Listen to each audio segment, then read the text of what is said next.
नमस्कार मंडळी, सॅम्स किचनमध्ये तुमचं सगळ्यांचं खूप खूप स्वागत आहे. मंडळी, आज 1 मे. तुम्हाला सगळ्यांना महाराष्ट्र दिनाच्या आणि कामगार दिनाच्या खूप खूप शुभेच्छा.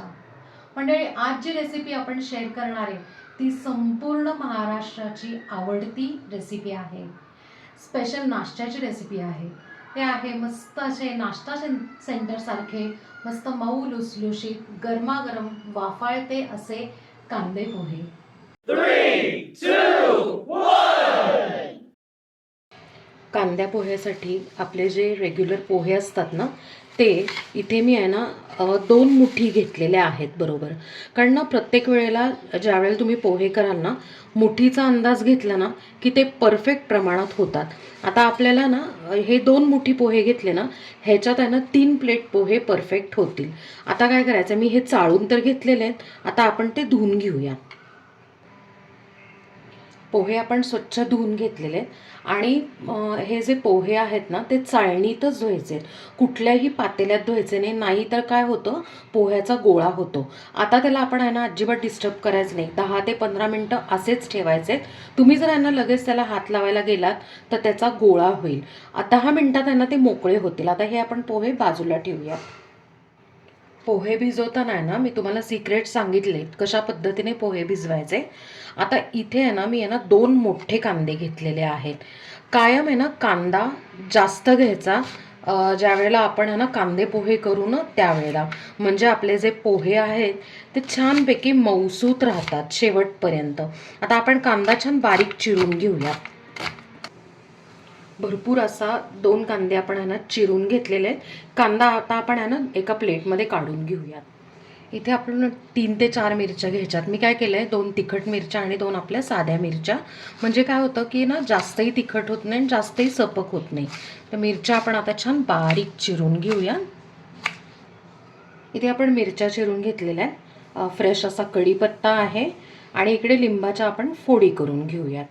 आता आपण पोहे करायला घेणार आहोत. एका कढईमध्ये मोठा डाव मी तेल घालून घेतलेले आहे. बरं, आता हे जे तेल आहे ते शेंगदाण्याचं तेल आहे बरं का. शक्यतो शेंगदाण्याच्या तेलात केलेले पोहे आहेत ना अगदी चविष्ट होतात. इथे आपण आहे ना मोहरीच्या ऐवजी आता आधी शेंगदाणे घातलेले आहेत. काय होतं माहिती आहे का, की शेंगदाण्याला थोडासा तळायला थोडासा वेळ लागतो आणि आधीच जर आपण मोहरी टाकली ना तर ती मोहरी ना अशी करपट लागते. यासाठी आपण आहे ना शेंगदाणे आधी लाल करूया. आता काय होतं की फ्रेंड्स, काही जणांना वरून शेंगदाणे आवडत असतील तर तुम्ही शेंगदाणे तळून ना एका प्लेटमध्ये काढले तरी चालेल, पण आपण इकडे तसं करणार नाही आहे, आपण फोडणीतच ठेवणार आहोत.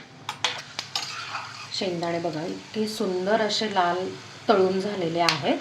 आता त्यातनं आपण मोहरी घालून घेऊयात. मोहरी छानपैकी ना त्याच्यातच तडतडते, आपण फक्त असं आहे ना मिक्स करून घेऊया. त्यात आता आपण आहे ना मिरच्या घालून घेऊ. आता कढीपत्ता घालत आहे. मिरच्या आणि कढीपत्ता आपण तळून घेऊयात. मिरच्या छान आहे ना तळून घ्यायच्या. लगेच आहे ना कांदा वगैरे टाकायची घाई करायची नाही, नाही तर काय होतं माहिती का, मिरचीचं तिखटपणा अजिबात उतरत नाही. यासाठी मिरच्या हे बघा छान आहे ना तळल्या गेल्या. थोडंसं असा रंग चेंज झाला आहे. आता त्यात ना थोडंसं हिंग, म्हणजे पाव चमचा हिंग आपण घातलेला आहे आणि बारीक चिरलेला कांदा. कांदा आपण छानपैकी परतून घेऊया. बरं, कांदा परतताना आता इथे अजून एक सिक्रेट आहे की अजिबात लाल करायचा नाही आहे.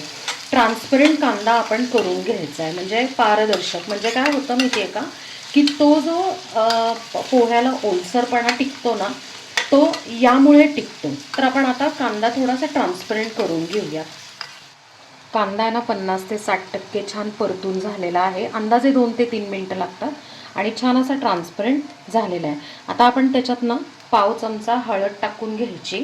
फ्रेंड्स, हळद आपण आहे ना आधी का नाही टाकली माहिती आहे का, की हळद एक तर जळते आणि दुसरी गोष्ट म्हणजे काय होतं की हळद जळाली ना तर पोहे ना काळपट होतात. यासाठी आणि हळद टाकताना एक लक्षात घ्यायचं की ना हळद जास्त टाकायची नाही, तर पिवळे दमक्क पोहे दिसायला चांगले दिसत नाहीत. आता कांद्या पोह्याचं पुढचं सिक्रेट म्हणजे हळद मिक्स झाली की त्यात ना अगदी पाव वाटी पाणी घालून घ्यायचं. चवीप्रमाणे मीठ. आता आपण ना हे मिक्स करून घेऊया.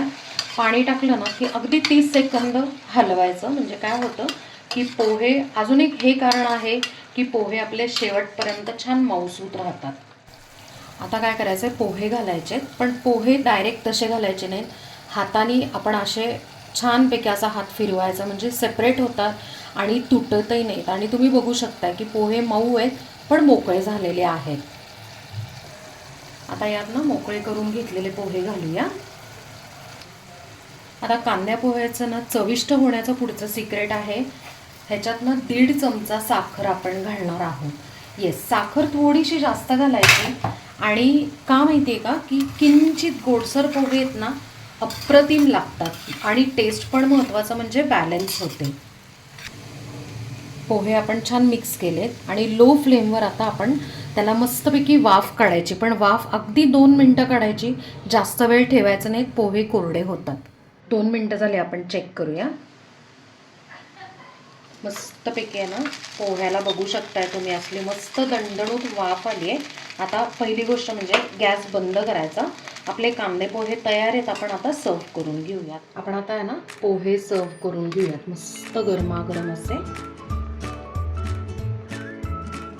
त्यावर आपण आता ना सुकं किसलेलं खोबरं जे आहे ना त्यांनी गार्निश करू. ह्याच्याऐवजी ना तुम्ही ओलं खोबरं किंवा शेव काही यूज करू शकता. थोडीशी बारीक चिरलेली कोथिंबीर आणि फायनली लिंबाची फोड. फ्रेंड्स, महाराष्ट्र दिन विशेष, मराठी लोकांचा विशेष आवडीचा पदार्थ मऊ लुसलुशीत कांदे पोहे तयार आहे आणि आपण ते इथे सर्व करून घेतले. तर मंडळी, कशी वाटली तुम्हाला आजची रेसिपी? हा प्रश्न मी तुम्हाला आज विचारणार नाहीये, कारण का माहितीये का, की हा जो नाश्त्याचा प्रकार आहे तो आठवड्यातनं किमान 2दा तरी होतो प्रत्येक महाराष्ट्रीयन घरामध्ये. आता ह्याच्यात आपण आहे ना काय होतं, की प्रत्येकाची पद्धत वेगळी असते पोहे करण्याची, पण ना स्पेशली आपण भरपूर टिप्स सहित परफेक्ट कसे करायचे किंवा प्रमाण किती आहे, किती प्लेट होतील आणि शेवटपर्यंत मऊ कसे राहतील, भरपूर असे ना टिप्स दिलेले आहेत बरं का. पूर्ण व्हिडिओ बघितला असेल तर नक्कीच आहे ना तुम्हाला लक्षात येईल.